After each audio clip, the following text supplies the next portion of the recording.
તો નવસારી જિલ્લામાં વરસેલા કમોસમી વરસાદે ડાંગર પકવતા ખેડૂતોને બરબાદ કરી નાખ્યા છે। ખાસ કરીને નવસારીના પૂર્વ પટ્ટીના ગામોમાં ડાંગરનું વિપુલ પ્રમાણમાં ઉત્પાદન થાય છે। લાભ પાંચમ પહેલા ડાંગરની કાપણી શરૂ કરવામાં આવે છે, પરંતુ વરસાદને કારણે તૈયાર થયેલા પાકમાં વ્યાપક નુકસાની જોવા મળી રહી છે।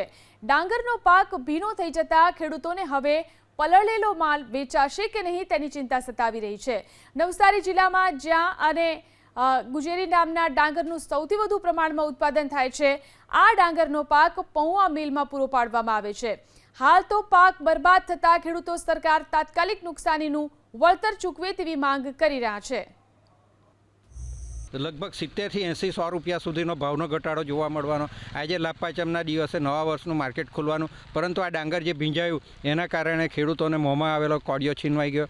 બીજી તરફ સરકાર દ્વારા જે કંઈક જાંચ કરવી જોઈએ કે તપાસ કરવી જોઈએ તે બાબતે સત્વરે થાય, અને થાય તો એનું વળતર વેળાસર મળે એ રીતના પ્રયત્ન થવા જોઈએ।